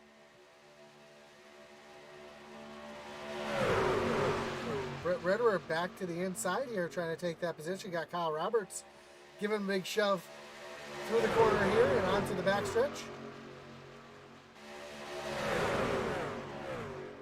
And it looks like Rederer is going to be able to clear Kinder here down the backstretch and into the corner. Kinder's got quite a bit of damage to the left side of that truck, too. Yeah, that's really going to slow him down. I believe he used the fast repair from that first caution. Oh, Matt Geis with a big wiggle. bump in the corner. That upsets the truck of Kinder. See, Tyler Rice having a little bit of a connection issue back there. Wind must be blowing too much in Oklahoma.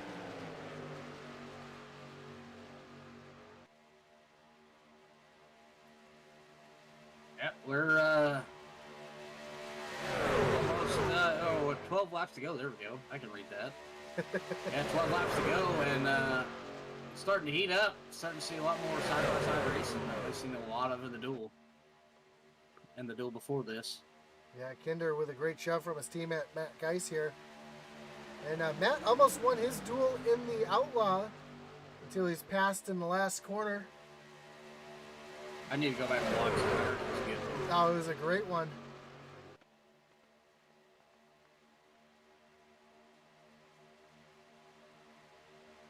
As Kinder's now trying to get to the high side. Looks like Geis had to pop out just a little bit, get some air to the front of the nose.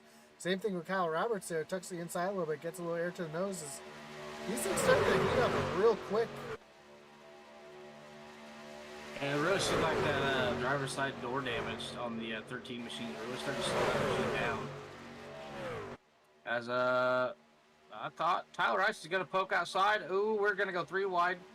They're going to settle down. Yep, Tyler Rice was trying to make it 3 wide there, and Kinder almost got tagged by Matt Geis. Here goes Kyle Roberts to the high side. Kyle Roberts trying to get a big push here from Kinder. I think Kinder's going to be able to push better than he's going to be able to lead here. Yeah, I believe so too, especially that he's going to be able to hide that damage in the aerodynamics pushing versus trying to lead it. Now it's trying to break the air. Kyle Roberts going to slide down to the bottom here. Is he going to stay up on the high side? He's going to stay up there. I think he's going to stay up there. They are putting links on Mr. Ritter. I'm surprised Kinder hasn't dove down to the bottom yet. That top side has all the energy right now. Yep. As Matt is pushing, Garrett pushing Kyle, and that is a recipe for disaster. They got lucky to get out of that one. Here comes that bottom side back with the energy now. As Redderer's got the big push from Oswald. As we come across the line, less than 10 laps to go. We got 9 laps to go to decide this here. To decide our outside row for next week's race at Daytona. Again, no points on the line. All about position where you're going to start next week. Yeah, I was excited there for a little bit. I'm like, yeah, I'm going to start in the top 10. And it quickly turned into I'm starting like 20th. And Tyler Rice still having a little bit of a connection issue there. But Kyle Roberts now gets clear of Redderer, and I'm surprised Kyle hasn't jumped down to the bottom side to block that momentum. I think he's got more time being working with Mr. Kinder, so it's probably a comfort thing.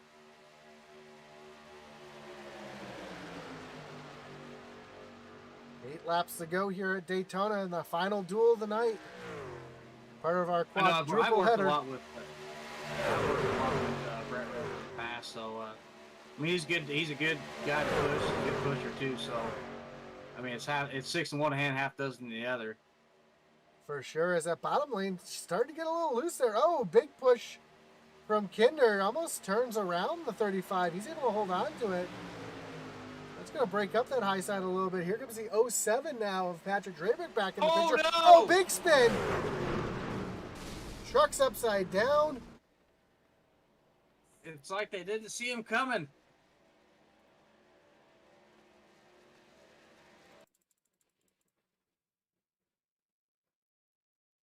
Yellow flag is out, and we're gonna have to see this one from the blimp here, see exactly what happened, because there's a lot going on here. And a 77 of Magic Mike down on the bottom. Off the pace.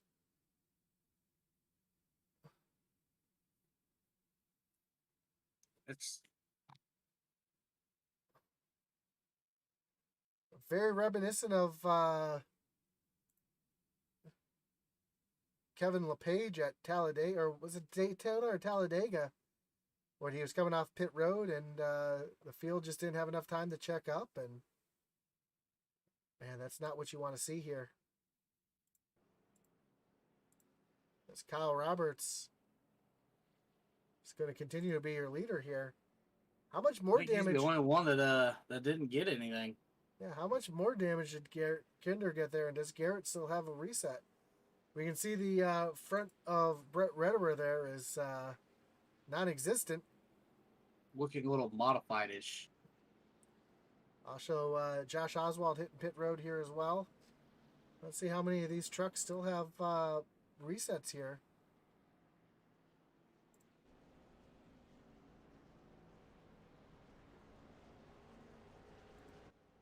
Now I'm starting to feel a little bit better about where I finished. Some of these guys are falling into some bad luck here.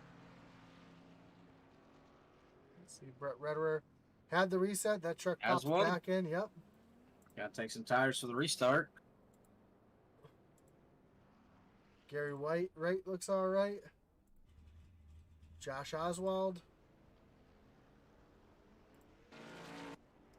Sitting there an awful long time. Yep. Trying to see 66 rolls off, or 69 excuse me, rolls off pit lane. Trying to get a good TV view here. Matt Geist, nope, his back bumper's all tore up. He's still got some damage. Matt was involved in that first one, so I don't need that one. Yeah.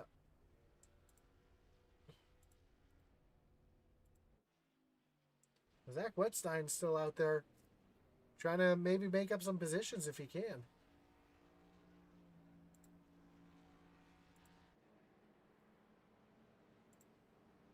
But still your leader.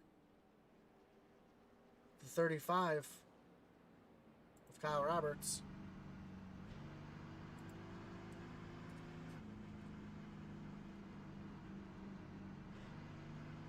We hear him shutting that thing off. Trying to save as much fuel as he can.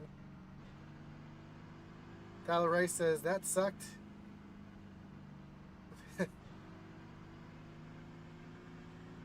Tough night here for Tyler Rice. He also was involved in that first one. Getting knocked out here.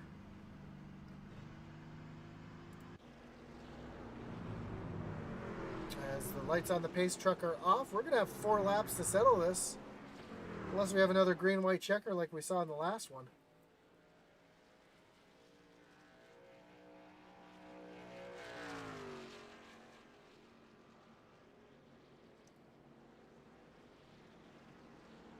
Yeah, Josh Oswald, Matt Geis still on pit road, so their nights are going to be done here. A lot of trucks out there with damage.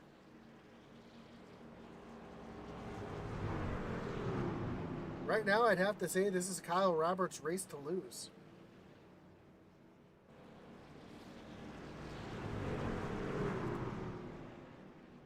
I think it'd be easier to count the trucks without damage. 2. We might have 3. Well, Can't 35 get a good look for at the sure. 88. I was one of the ones I was counting. Well, Brett's got a fresh truck. Patrick's got a fresh truck. Oh, looks that's like. true. That's true. That's true. I'll tell you what, there are more clean trucks at the end of this one than there was at the end of ours. Oh, that's for sure.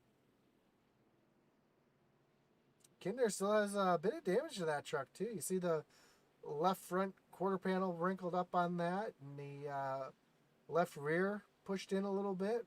Griff's got a little bit of damage to the right front. Yeah, Griff's really the beneficiary of that caution. I'll tell you what, Jim McClendon, the whole left front of that car's missing there. That's not going to help him off any.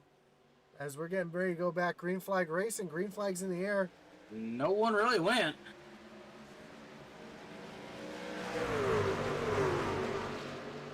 I think Kyle Roberts was just being smart there and keeping the field packed up so that he didn't get too far away, so that he didn't get a big run on him, especially with all these damaged cars behind him.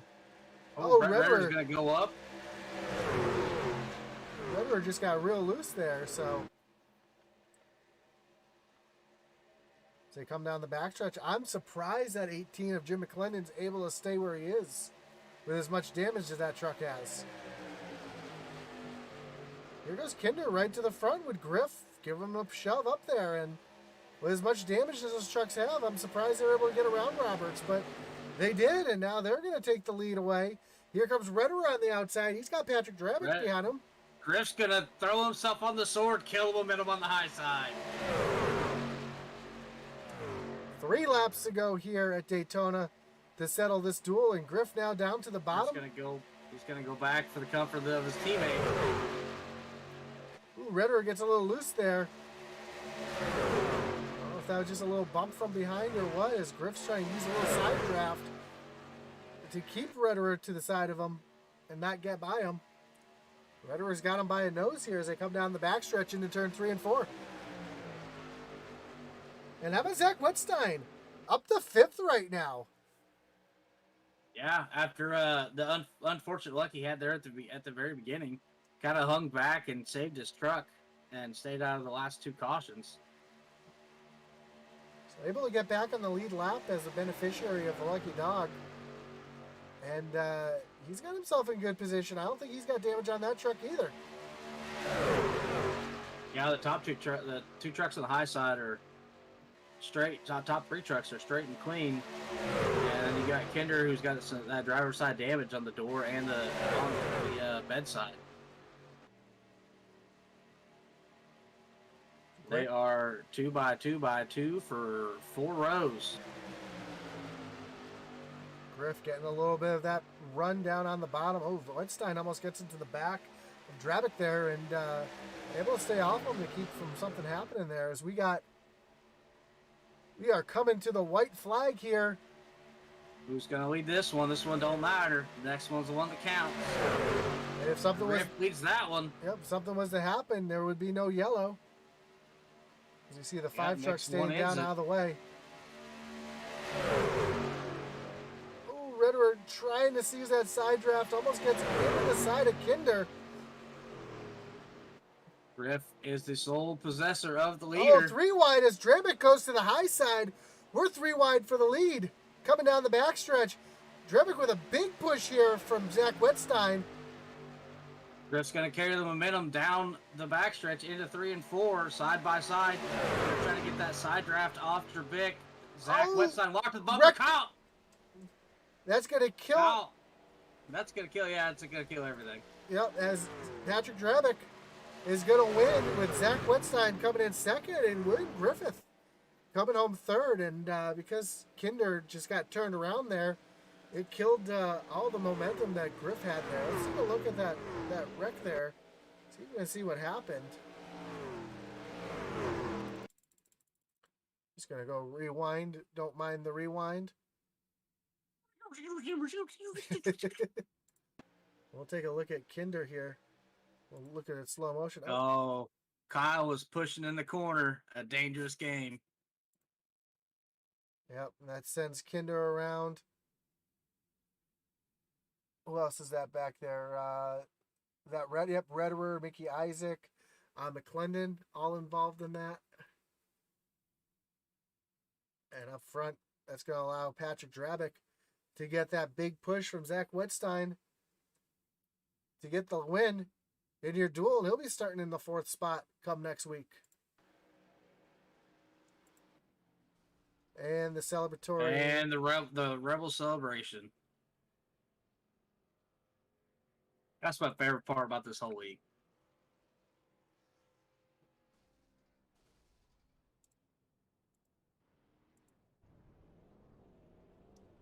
These guys like to have a lot of fun here, and there goes Zach there.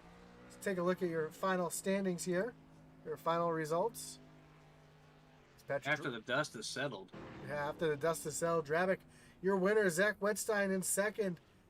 William Griffith comes home 3rd. Kyle Roberts and Gary Wright, your top 5. Garrett Kinder, Mickey Isaac, Brett Reddiver, Jim McClendon, Charles Stevens Jr. to end out your top 10. And then Brett Grunwald, Josh Oswald, Mike Geis, Tyler Rice, and Mike Uribe round out the rest of the field.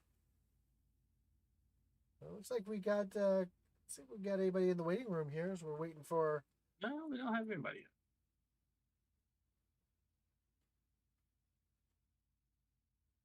yet. Well, since it's the last race of the night, we can go ahead and interview everybody, I think.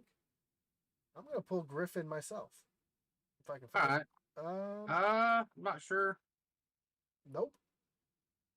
They might be hiding in their own Discord. That's what it looks like. It looks like Griff. I can grab Drabic if you'd like. Yeah, let's pull Zach. our. Let's pull Or our. Zach. Take your pick. Let's pull in Zach first. All right. Actually, I'll go down and warm him before I pull him up. All righty.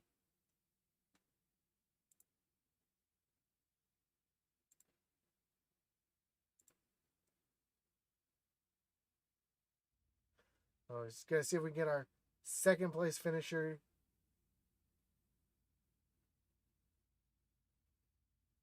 Oh, we got Griffin here as well. So let's pull Griffin.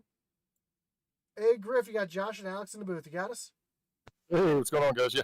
Man, wild finish there at the end. You and Griff were doing everything you, or sorry, you and Kinder were doing everything you could to stay up there. I know you both had a little bit of damage, and when Kinder got spun around there, I know it killed all your momentum. But not bad coming home in third. I mean, that puts you in a good spot for next week.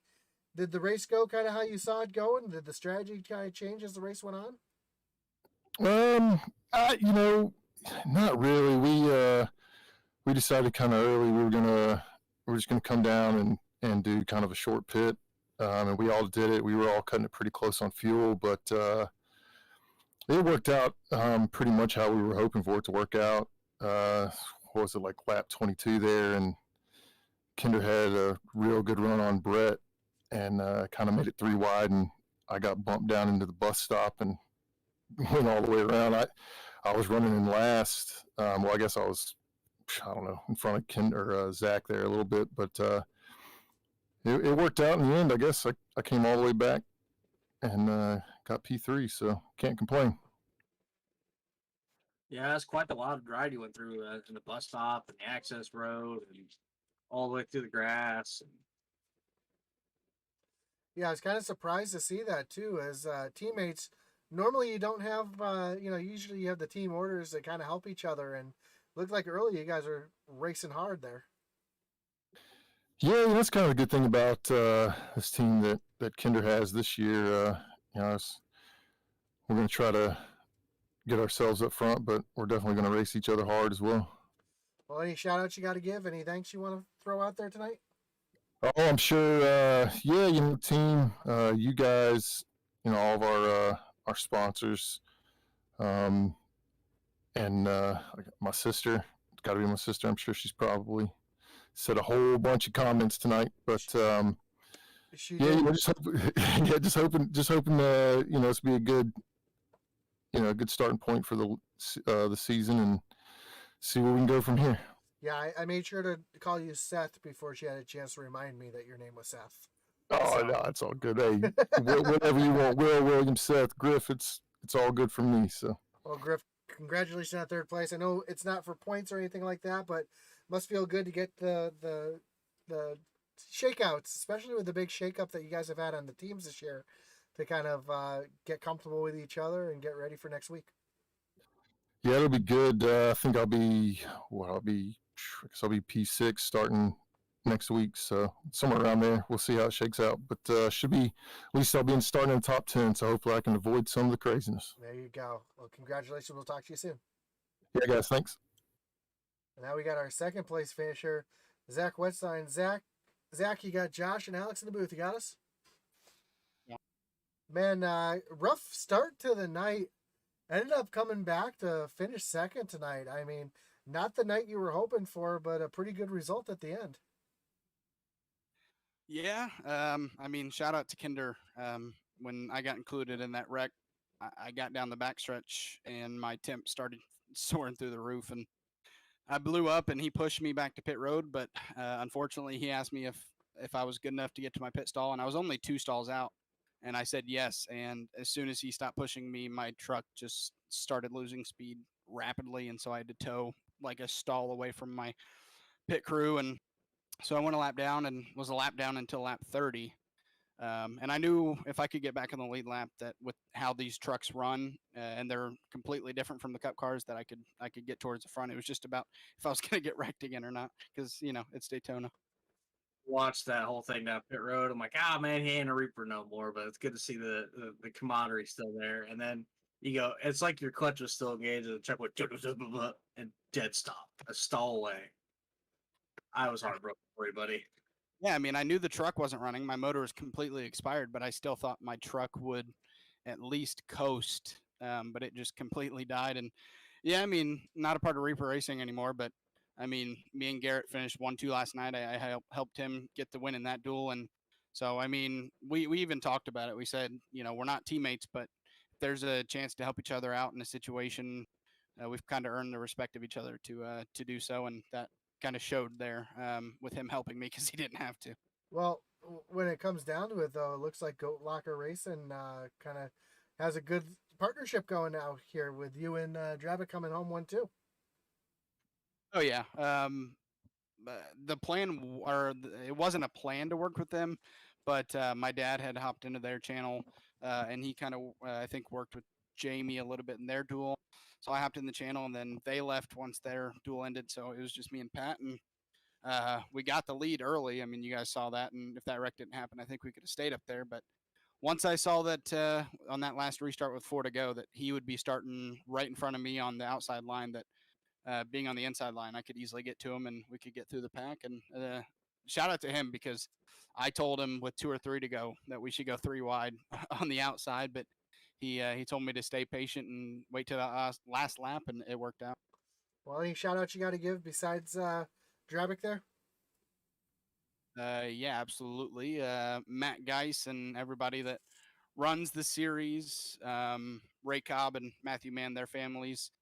Obviously, both series, the Cup and trucks, and both truck series tonight, having the Ray Cobb and the Matthew Mann duel. So shout out to them and their families. Again, and I'm kind of horrible with this. I had to ask last night. I don't know if we have or what sponsor it is for. Oh, there's the sponsors. Okay, so E-Racing TV. I think it's Hull Sheet Metal Heating and Air Conditioning I see on there. I'm not sure if that's how you exactly pronounce it, but shout out to them. You guys for broadcasting. Definitely going to go watch that finish back over, and all the guys who put on a great finish tonight. And shout out to my dad. He's already asleep, but shout out to him. Happy Father's Day, and happy Father's Day to you guys and every father out there. Awesome, man. Well, congratulations, and we'll talk to you soon. All right, see y'all later. And lastly, your winner tonight, Patrick Dravic. Patrick, Josh, and Alex in the booth. You got us? I got a copy. Man, wild finish there towards the end. I think that little bit of contact there kind of helped you guys out, because that bottom line looked stout, and you guys were you and Zach able to come home 1-2 there, working together all night. Did the strategy kind of change there with all the wrecks going on around you, or did you kind of have an idea of what you wanted to do there at the end? I mean, it definitely changed there a little bit. It just really depended on what line we were in, and really, me and Zach hadn't had a chance to hook up all night, and we talked pre-race to work together, and it just worked out really, really well there. And really, I was trying to set up that move to the inside of Griff, but Kinder kept kind of sliding up a little bit, and so there was no center lane to go down. And Zach kept telling me, he's like, "Hey, make a move, I'll go with you." So on that last lap, we made that move to the outside, and I tell you, Josh, that's all Zach. I mean, that kid put my truck into victory lane. Couldn't have done it without him. He pushed me all the way down that back stretch, stayed committed to me, pushed me all the way to through 3 and 4 to the win. So that's off to him. Yeah, for sure. As someone myself who's a super speedway kind of guy, that's kind of all I used to run here on iRacing. You definitely have to have that guy pushing you to help you out. That makes all the difference in the world. And the fact that you didn't leave your back bumper definitely made the big difference. And I noticed a lot of cars out there were damaged and still able to stay up to the front there. I know I think you're the only car that did not use a reset tonight. Oh no, I definitely used mine. My truck blew up that lap 7 wreck when me and Zach were nose to tail, and something happened to the outside of us, collected us up, and I actually got the truck on pit lane before it blew up. So, nope, absolutely had to use that fast repair, Josh. Oh, so I take that back. I guess I wasn't paying attention to that. This is my fourth race of the night, so it's been a long night to go along with. But Alex came in and helped me out a little bit at the end there, and I do Nice. appreciate that. Any shout outs you want to give tonight? Anybody special you want to thank besides Zach? Yeah. Yeah, I can't say enough about him. Thank you, Zach, for the help all night long. But big shout out to my team at Go Locker Racing. Jamie finished third in his duel this evening. Cody for helping us getting all tuned up. Of course, all our great sponsors: Jam Printing and Promotions, G2G Trailers, Gill Insurance Advisors, and all the veteran organizations that we're able to help and support. So come check us out at Goat Locker Racing here on Discord and especially on iRacing. But fun race. Glad to bring this Jam Promotions truck home in the victory lane. And again, huge thanks to Zach Wetstein there, man. Awesome stuff. Awesome, man. Well, again, congratulations on the win. As I said all night, I know it's not for points, but it definitely shakes the rust off and puts you in good position for the race next week at Daytona. Hell yeah. Looking forward to it, man. Awesome. Well, have a great one. I'm sure we'll be talking to you next week as well. All right, Josh. Take care. Thanks again. Well, Alex, that's going to wrap it up here. But, man, the cup, great racing all around tonight. Yeah, I didn't race any of those super speedway races. I just kind of took the time off to recoup and kind of gather my thoughts. Because there was a point in that series, season 2, where I was just burnt out and I was ready for it to be over. But now I got that taste again. I'm itching. Sunday soon enough. Sure enough. So, again, I know I want to thank everybody for coming out tonight and watching. Even if you stuck around for all 4 races, congrats to you. I know Matt I appreciate that. Matt saying I was the Iron Man tonight for all 4 races. It was awesome to be able to call all 4 of them. Brett, thank you for the shout out. I do want to shout out everybody in the league tonight for the awesome racing that we got to see tonight. Don't forget to continue to check us out at Intensity Broadcasting, as tomorrow night we're going to have the iOS ARCA Series, the ARCA Pro Series. They're going to be taking on Phoenix tomorrow night. So you're going to want to check that one out. And then the iOS Cup Series on Tuesday, along with the new league that we just picked up, the SESCR League, which is a dirt league. They're going to be running late models this week as well. So then we got the Cup Series, the Truck Series, Thursday night Dirt, Friday night Xfinity, Saturday night Cup. I mean, where do you go wrong? So check out all the racing here. Oh, go ahead, Alex. Myself and That's right. Matt Knight. Monday Matt night.